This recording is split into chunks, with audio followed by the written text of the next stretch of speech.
We are never whole, yet we may seemingly have everything we need: a house, food, friends, family. Something always seems to be missing. There's always something to grumble about, to regret, to make it seem like hope is lost. That job that seemed within grasp but never quite materialized, that missed opportunity, broken relationships, damage beyond repair. Yet there's much to be grateful for. Little things, big things. Riding 100 miles on your bike, getting the kitchen done, doing it yourself. The kids laughing together. The kids growing up, seeking reconciliation. Wholeness can be elusive. It's there, but maybe it seems it isn't there. Look closely, search, dig deep. We may not be perfect, but we can strive for wholeness.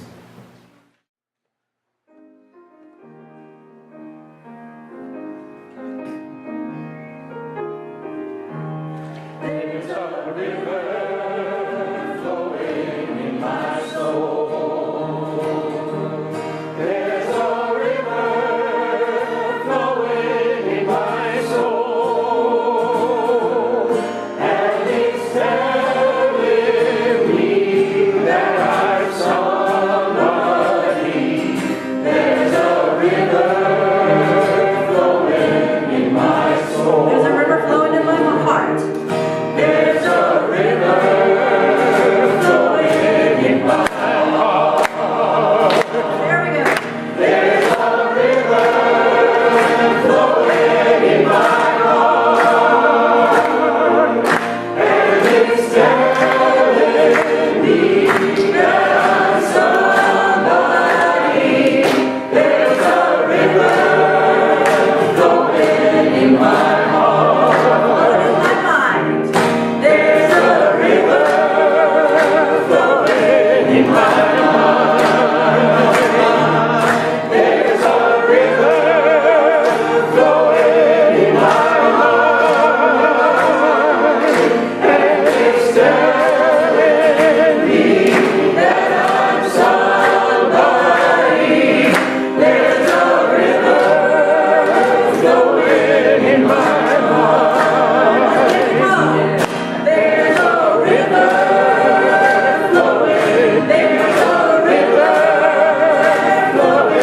There's a river flowing. There's a river flowing. There's a river flowing. There's a river flowing. There's a river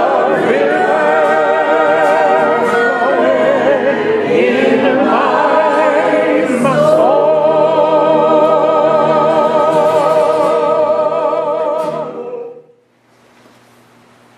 Good morning. Good morning. I feel it's important to start with sharing my core belief that all people are good and that they are already whole, as Tim mentioned. This, of course, does not mean that we always feel connected with that sense of wholeness. And it can be quite a journey to come back to that fundamental truth. When we feel shattered into a million different pieces, like a part of us that used to be there or that never developed is gone, it's hard to believe in even the idea of wholeness. It is in this sense that I choose to define healing. I do not work with broken people who need to fix themselves. I work with people who need to heal their relationship with themselves and with the world. It is, in my opinion, our perspective that needs healing, not our being, not our soul. But this doesn't mean that we don't need to change in order to grow. It's an interesting sort of opposing truths. We can both accept ourselves as whole, the way we are now, and be committed to further growth and change. So if you hear nothing else today, please hear this. You are whole, and you are enough. You always have been, and you always will be. I encourage you to notice how hearing that sits in your heart and your gut. There's no right or wrong answer, but that knee-jerk reaction may serve to guide you where you need to go next on your path and what steps you can take. I'd like to share a bit more about myself before we get into the grit of things and to give context to why this topic is so meaningful for me. I know what it's like to feel broken, as I'm sure many of you do too. Despite my parents' best effort to protect me and love me, I was deeply wounded by childhood bullying and molestation, as well as a handful of sexual assaults in my teen and young adult years. As can be a common response, I blamed myself for my mistreatment. I told myself that I must be unworthy and unlovable. That was the only way it seemed to make sense. In my young mind, bad things just didn't happen to good people. Turning blame over onto myself also allowed me a false sense of control. If I was to blame, then I had the power to prevent future pain. My earliest and longest lasting solution was to dualistically punish myself and to try to at least appear lovable and valuable. I needed to be as perfect as I could be, lest the world see how profoundly imperfect I was. It was around this time, as a preteen, that I began to wage war on my body. By middle adolescence, I had developed a life-threatening eating disorder. I spent many years stuck in the self-inflicted abuse of my body, recklessly peering off my deathbed. But I was one of the lucky ones. While I had to be the one to decide I wanted something different for myself, I had parents committed to loving me and keeping me alive until I was ready to make that change. I did not choose my eating disorder. No one chooses that. Just like no one chooses to have an addiction, depression, anxiety, PTSD, or any other mental illness. But even though it wasn't my fault, I was 100% responsible for fighting my way out of it. Through my healing journey, it became vitally important to become a support to others trying to find their way back from that darkness. So I decided to become a therapist. I chose to work with those struggling with trauma history and eating disorders, both of which are afflictions that unfortunately do not discriminate based on race, gender, sexual orientation, or socioeconomic status. In a society wrapped up in fad diets and overindulgence, as well as the recent reckoning that the Me Too movement has brought to light, it's no wonder that my schedule remains full. Maybe one day I'll be able to work myself out of a job. One can only hope. But for now, in my therapy room, I witness again and again the pain of not feeling whole in the men and women I get to counsel. It's a heartbreaking existence, one full of hopelessness, shame, and sorrow. The good news is that most find a way to recover, to reconnect with their value and their wholeness.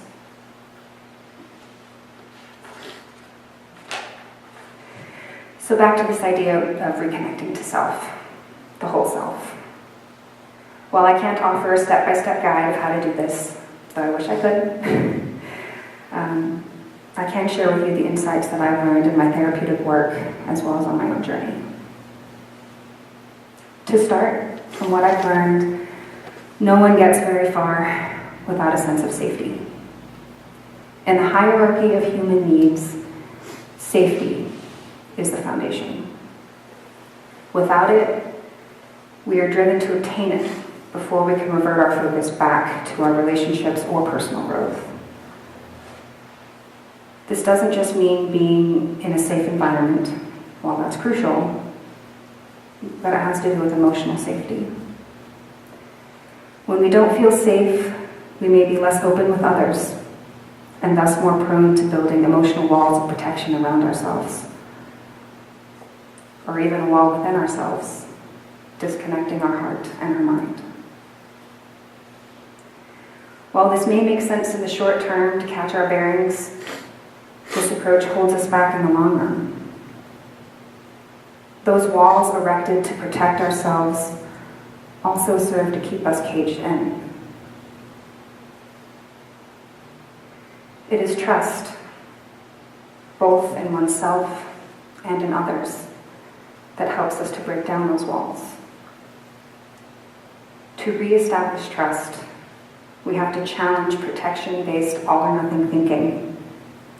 We have to figure out a way to learn how to trust in those trying to help, to trust in ourselves, and to trust in the non-linear process of healing. For example, someone who's been abused. Part of their healing includes accepting that even though they've been grossly mistreated, not everyone will mistreat them. For me, it was a learning to how to identify trustworthiness in others. That was how I could choose to no longer let fear of being hurt hold me back. I don't mean to imply that healing involves walking around with rose-tinted glasses. One of the ugly truths of the world is that we cannot control or predict ourselves into guaranteed safety 100% of the time. Not everyone or every place will be safe for us. And that's okay, because we can thrive anyway. As long as we find and utilize our pockets of safety, healing and growth can occur. Perhaps, I hope, our community here at UU is one of your safe pockets. Certainly, spirituality can be one of our most rich and revitalizing spaces. Perhaps you find safety in meditation, in loving connection with others, or even in the enjoyment of a hobby. Wherever you find safety, protect it, hold on to it, and search relentlessly to expand your circle of safety. It is the stable ground from which we can weather any storm. Related to trust is the willingness to be vulnerable. It is in showing ourselves as honestly as we can that we can begin to chip away at the lies that tell us we are not whole or good enough or lovable. I remember having a distinct fear of any kind of close relationship, one that turned the most sincere compliment into a personal dig. If only they knew the real me, they'd never say that. I wanted desperately to connect to others, but I'd also convinced myself that I had to keep parts of myself hidden to protect against the rejection that would surely come. When we fragment ourselves into good and bad pieces, it's easy to believe that we are woefully incomplete, that those bad parts mean that there's something missing in ourselves. It was quite a revelation to learn that when I gave others the opportunity to see all of me, I was lovable not just despite my supposed faults, but because of them. As cliche as that may sound. They were a part of what made me human and relatable. I witnessed this process again and again as my clients take risks in therapy group, allowing themselves to be seen just a little bit more and experiencing the positive aftermath. Human beings are social creatures. with a biological need to connect authentically with others. Vulnerability is the bedrock of intimacy. It is where we can start to see ourselves in a kinder light, where we can pull away from unfair expectation and assumption, where we can start to redefine ourselves, not as broken, but as resilient, not as incomplete, but as forever growing.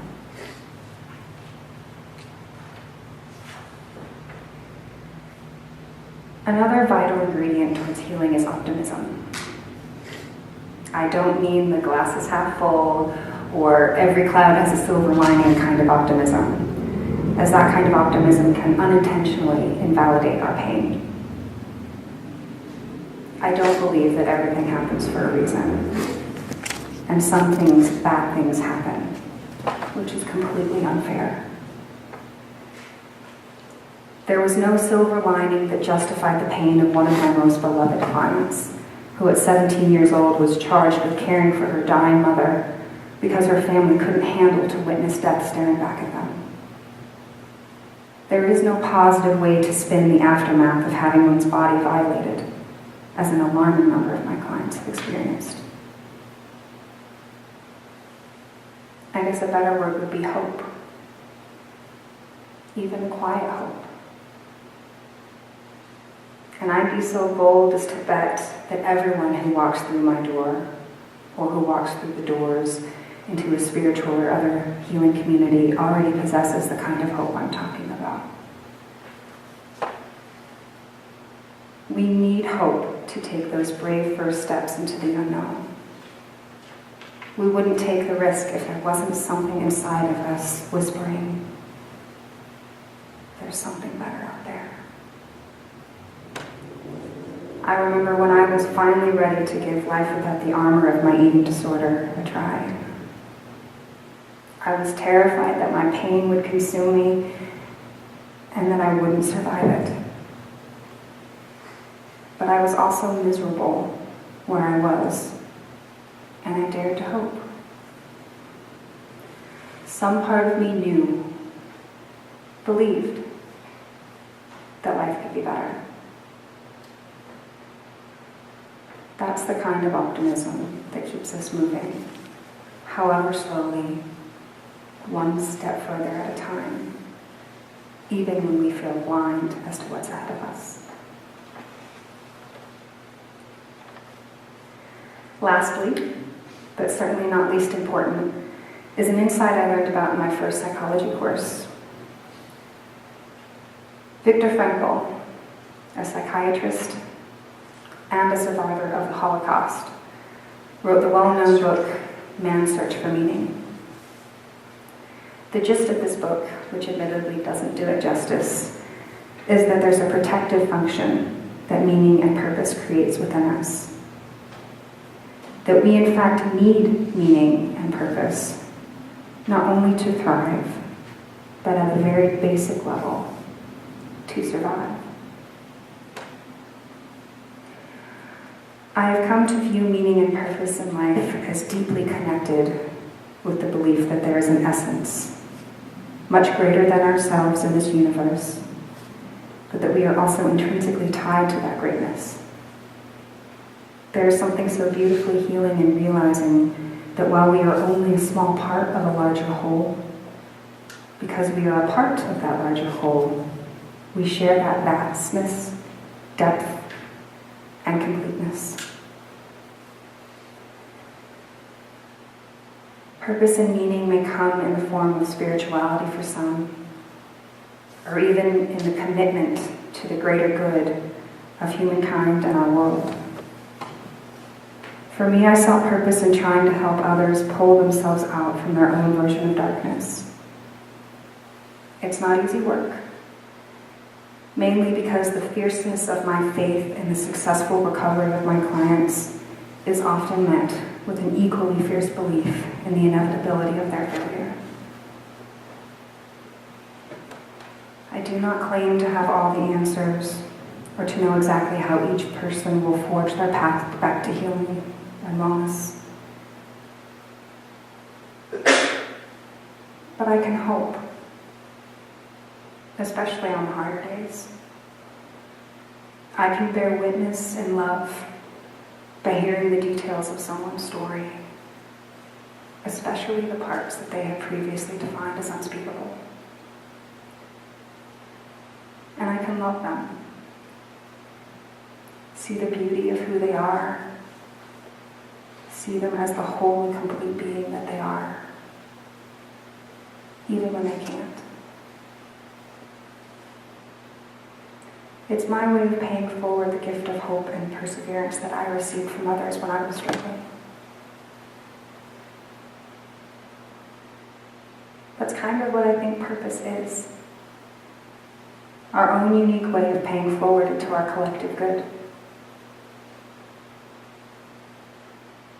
So I implore you, delve into that equally enriches you and gives back to the world. May it be love for your family, friends, and community in creating something beautiful, such as music or visual art, in advocating for justice, or for providing a service. Whatever it is, we can reconnect with our sense of wholeness by reflecting our light back into the world. By sharing our unique gifts, we can remind ourselves just how important what we have to offer is, how valuable we are, how whole we are. Thank you. Namaste. How could anyone ever tell you you were anything less than beautiful?